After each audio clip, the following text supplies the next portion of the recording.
Oh, let's do it to it another week inside of a computer near you. I'm WB Ward. And I'm Chip Douglas. Welcome to another episode of SCI Wrestling. And I don't know whether to call this a good week or momentous week or just a week in wrestling. What was your feelings on that? It's another week in wrestling. Yeah, I guess that's a good way to put it, but it just... I mean, we had some different things happen with, and what's very interesting is, one thing that just popped out to me is Santino Morella's retirement. Oh, that's right. From professional wrestling. That's right. And that's a shame they didn't make a big deal out of that. I understand why. I mean, he's not, one of the top personalities right now, but Santino has quite a history with WWE. Well, not only that, he has life outside of wrestling. He's already set that up for himself. He has some. He's very big in the mixed martial arts, and so he has his own academy set up. If I knew where it was, I'd be lying. So he has that already planned in the books. What's very interesting is the fact that it's because of neck and back injuries.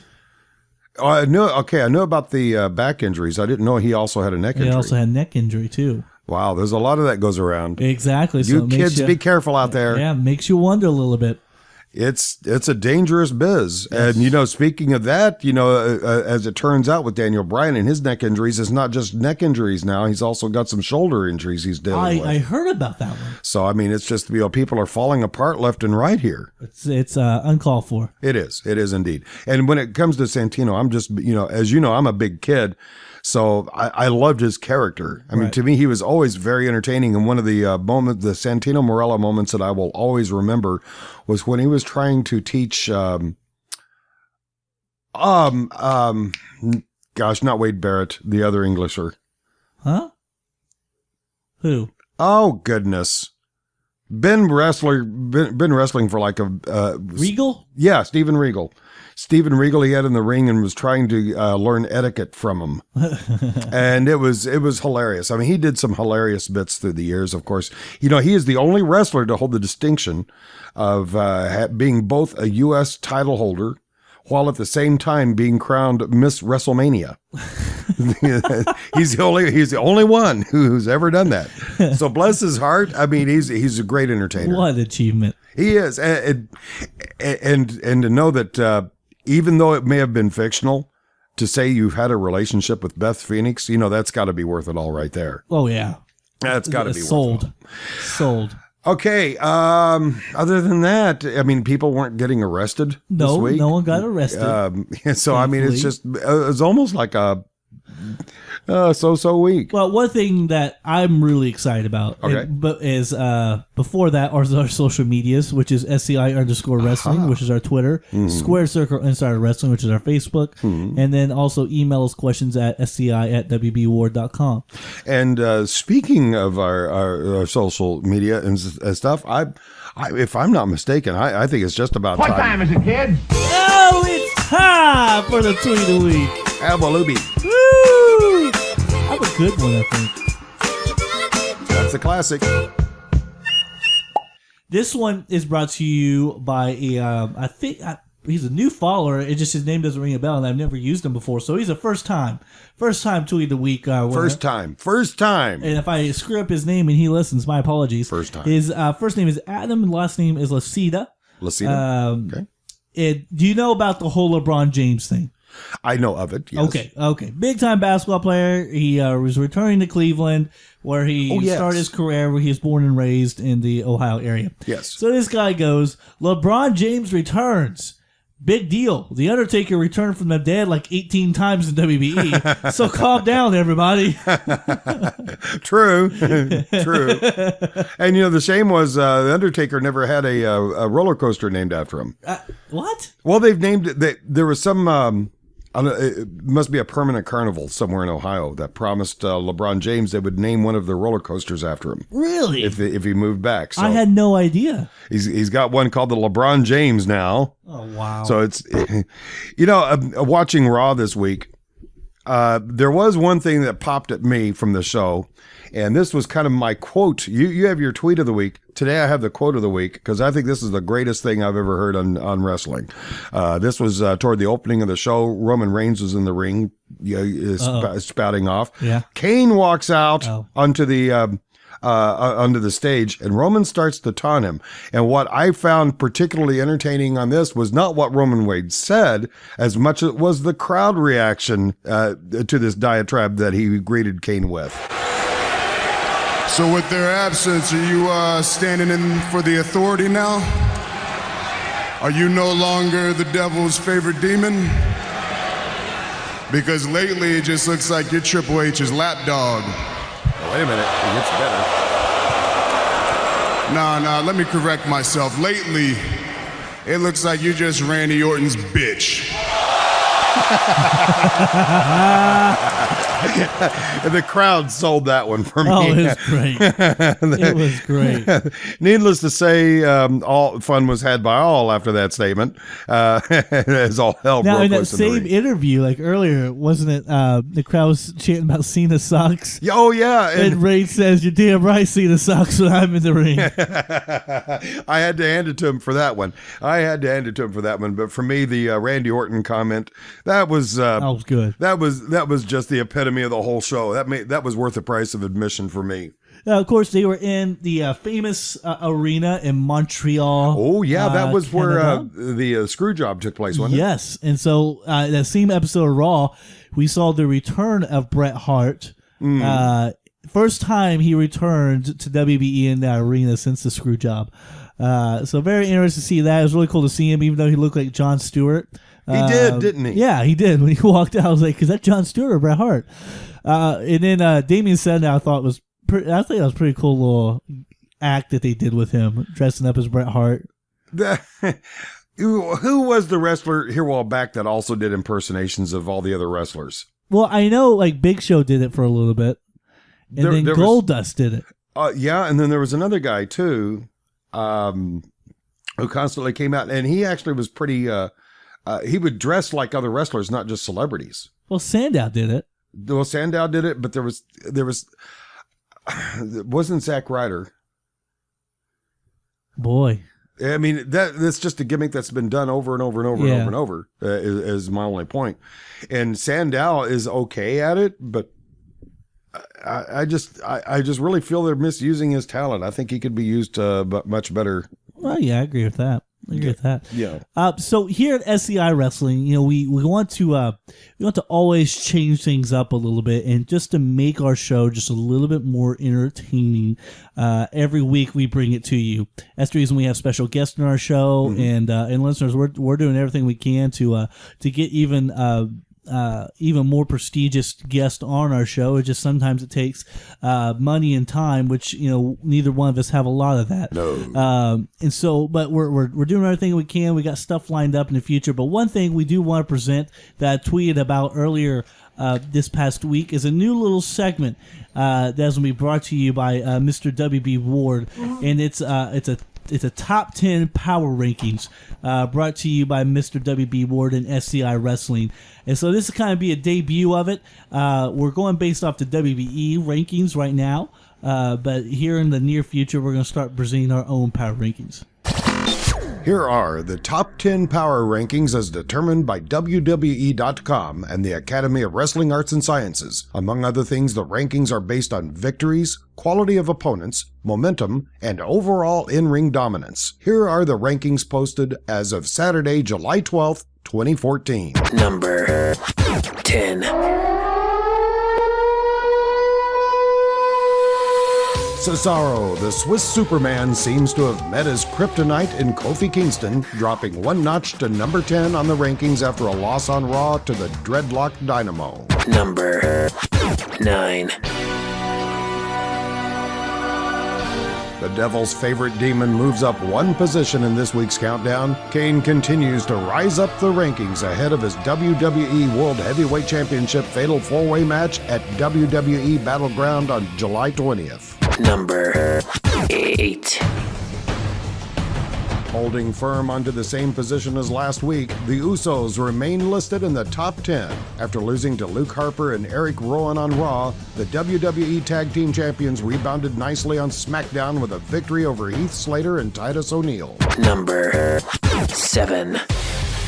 Seth Rollins suffers a drastic drop in this week's rankings, dropping 5 positions from last week after once again missing a potentially golden opportunity to cash in his Money in the Bank contract thanks once again to Dean Ambrose's interruption. Number 6. Rounding out the bottom half of the top half of this week's chart, the Wyatt family holds on for the second week in a row. After Luke Harper and Eric Rowan's impressive non-title win over the WWE Tag Team Champions on Raw, the Wyatt family now has 2 huge matches approaching at WWE Battleground on July 20th. Number 5.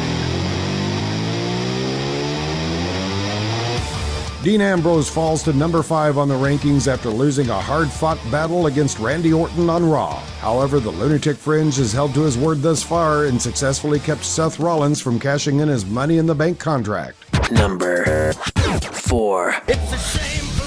It seems nothing, not even a brutal last man standing match against Alberto Del Rio on WWE Main Event, will cause Sheamus to relinquish his coveted United States Championship. Now, the Celtic Warrior, rising up 1 position in this week's countdown, has his eyes set on adding the Intercontinental title to his already golden garbed waist. Number 3. I hear voices in my head, they counsel me, they understand, they talk to me. This is the strongest showing in the countdown this week, representing a 4-position jump in the charts. The Viper slithers up the rankings all the way to number 3 after calculating victories over Dean Ambrose on Raw and Chris Jericho on SmackDown. If Orton keeps this up, we may soon be looking at the once and future face of WWE. Number 2.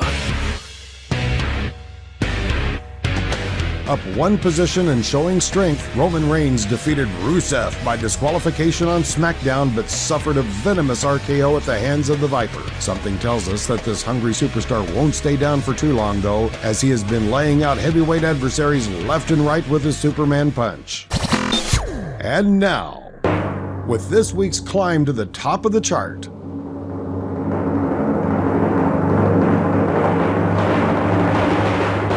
Number 1.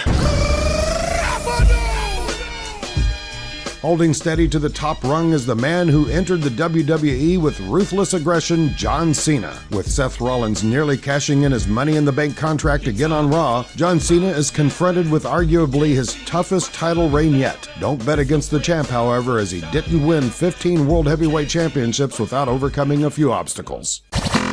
That's this week's Top 10 Power Rankings as determined by WWE.com and the Academy of Wrestling Arts and Sciences. And that was the countdown for this week. It's kind of interesting. You know, I can't help but wonder, you know, when they put that together, they're obviously, I think they're just pushing their personalities they're wanting to push.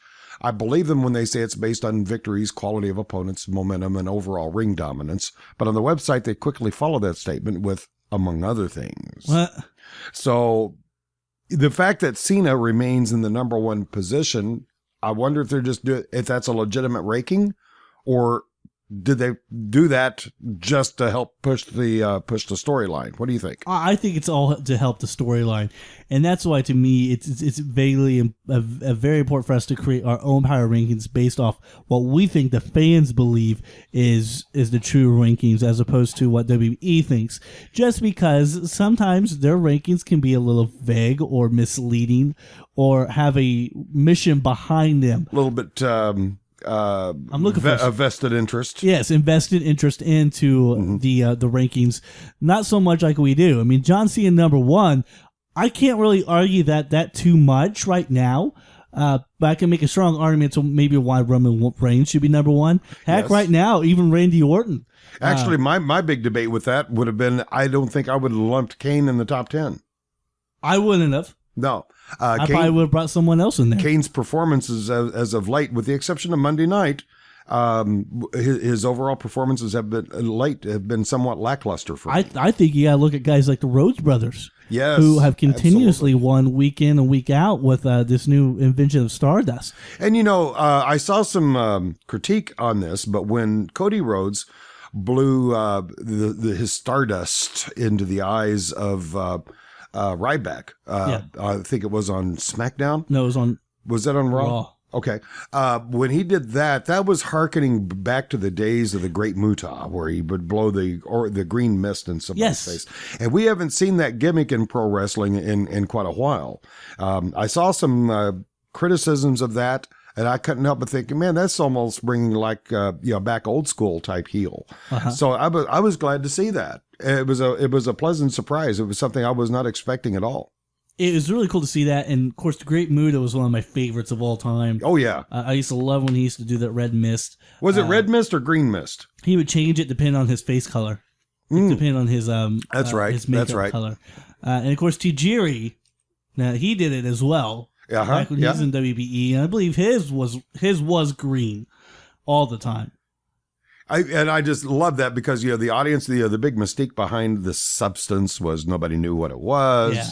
I mean, obviously it was water with food dye in it, but supposedly it was to sting the eyes and blind the opponent. Now, and added drama. Now, what I never got is when did they do that? When did they put that in their mouth? I mean, they don't have water jugs or cups of it just sitting by ringside. So is it like, I don't know. Is it like a capsule or something like that they break up and able to do that with? Well, it has to be a pretty good sized quantity for them to get that kind of projectile from it. Right. Now, the gold dust, or excuse me, the stardust that he blew from his fist, that would have been easy because all that would have to have done was have a fistful of glitter in a plastic baggie in his tights. Yeah. So that's not a big thing. But yeah, you're right. With the fluid, that would have been a little bit harder to have disguised. Yeah, I'm just not for sure how I've never grasped that. It would be risky to have a bottle in your tights. Exactly. Is that a bottle in your tights, or are you just happy to see me? Exactly. So I mean, it has to be some kind of like capsule or whatever it could be. Yeah, that is kind of mystifying. I never really quite thought of it. Not unless they had some kind of a water bottle hidden under the ring, and very quickly they just gulped a big mouthful of it. Well, see, and I've seen Tajiri just do it. I mean, just spot on. And so it's hard to imagine that they're able to slip out of the ring just to take a little thing of water to be able to hold that in their mouth long enough to spray it. Well, magicians for centuries have been hiding large quantities of fluids and other assorted stuff for years. True. So the concept of being able to do that certainly does exist. It is much beyond my imagination as to exactly what technique they may have employed to have done it, but however they did it, I'm glad they did, because either way you look at it, it's going to be just downright damn entertaining. So I'm glad they're bringing back in the idea of the foreign objects into the ring, something beyond a chair. Right. The idea, everybody in the WWE has these really nice upholstered desk chairs that they sit in. The only steel folding chairs are the ones that are at ringside. And so I think that just lends to the hokiness of it when that's all they're doing is just going for the chairs. And why the hell do they keep trash cans into the ring?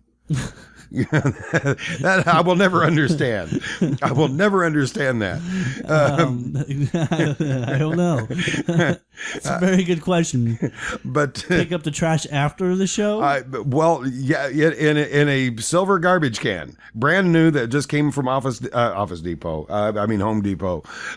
It does seem kind of contrived on some of these gimmicks. But back in the old days, in the old school wrestling, they knew how to do it. And I think they should, if they're going to steal, they need to go back to the classics and begin stealing from those a little bit more often, because that's where it all began and that's how it all worked. And not only that, maybe to get some new, fresh storylines. I mean, it's not uncommon for storylines to be rehashed, but man, I mean, I really think they need to go back to the well and look at maybe some WCCW angles. Yeah, it's not so much they need to go back to the well, they need to go back to a different well. Right. And I think the WCW angles would be a good one, as long as they can avoid the guy who crashed through the wall and dropped his mask.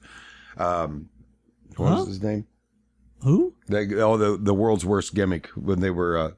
I'm talking about WCCW. back in your day. I thought you meant Okay, Not I'm sorry. WCW. I'm sorry, wrong one. There's only two WCCW, angles yeah. that work there: Goldberg and NWO, and that was it. That's true. Okay, but yeah, I'll agree with you on that one. Going to that Shockmasters, who you're talking about. Yeah, that's what I was thinking of. Yeah. But going back to WCCW or the NWA or any one of those. AWA, yeah. Let's go. If you're going to steal, let's steal from the classics. I mean, take a lesson from music, for instance. If you're going to be remaking a song, remake a classic, right, and make it a new classic, right. You don't just remake a hit that was on the charts 2 weeks ago, because then you're just copying, right? I never thought of it that way. That's a good point. Yeah, same thing with movies. Steal, yeah, exactly. Steal from the classics if you're going to steal, and then you're doing it right, and then you're reinventing yourself as well as reinventing the gimmick. Because the thing about blowing the Stardust in his eyes, the one thing that was different there, obviously it wasn't fluid, employed the use of glitter, which goes right along with the theme of Gold Dust himself. Right. So yeah, I mean, there were all kinds of things right with that. So I really don't, like I said, I don't understand why I saw any criticism against that at all. And so speaking of Muda and Tajiri, speaking of like the Japanese wrestlers, I know where you're going. That was a smooth transition. Do you know where I'm going? Yes, I do. Oh wow, I thought this might be news to you. Nope. To me, this is extremely exciting, but kind of nerve-wracking at the same time. WBE announced they are in Japan this past week, and they announced the signing of arguably the biggest Japanese superstar over there right now, and probably has been for the past 7 to 8 years. His name is Kenta. Yes. Do you know much about Kenta? I know that the name actually derives from an old term from Arkansas. What? Well, in Arkansas, the family trees don't have very many branches down there. So, I mean, the common thing was to walk up and go, "Who you, Kenta?" But I'm sorry. Go ahead. I'm sorry. Kento, he's been in wrestling for quite a long time. Started, I believe, in the mid to late 90s. He's been all over Japan. You should be. He's, as far as mic development, that's probably where he's going to have to develop the most. But when you're talking about wrestling ability and what he can do in the ring technically, boy, besides Daniel Bryan, there's not going to be another person in WB who can match him. I know there's an awful lot of respect for Japanese wrestling, Japanese pro wrestling, because I bet you anything they're doing exactly what it was that you and I were just talking about, and that was going back to the classic well.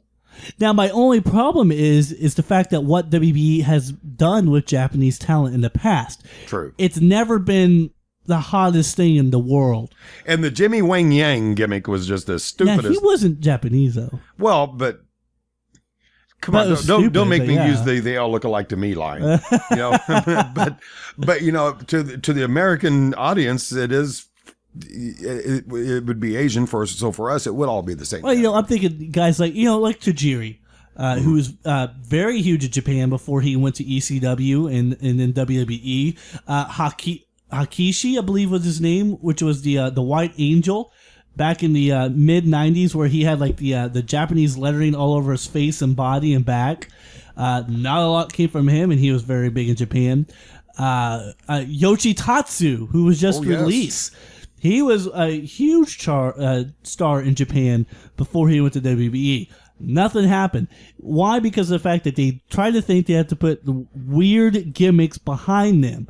If they were just to come in with Kenta and call him the modern Japanese warrior Kenta, you got money. You got money. So that's my soapbox for this week. And I'm excited to see him in NXT. Coming up in Battleground, they are doing one thing, and that's kind of old school. I only think they're doing it because it's cheaper for them. What? But they're doing a 2 out of 3 match thing. Oh, yeah. Between the Usos and the Wyatts, best 2 out of 3 falls. Who have been putting on some of the best shows on the shows, especially at Raw. I think it's the best show on Raw. True. I have to agree. And I wonder if they're going to go with the old formula of the good guys win the first one, the bad guys win the second one, and then the third one's going to be the big, the big punchline for the whole thing. It's a story. Yeah. You got to do it. It's a story. and he's going to draw the audience in. But even though I believe the reason they're probably doing this is it's a great time filler because they got to fill a 3-hour block with something. Right. And they're doing it because it's cheaper for them because they only have to pay 4 personalities rather than a whole bunch of more personalities with shorter matches. Right. It's still kind of cool to see the old classic idea of 2 out of 3 falls come back in. I'm loving it. I'm loving the tag team scene right now with those two. The Wyatt family, you know, Harper and Rowan.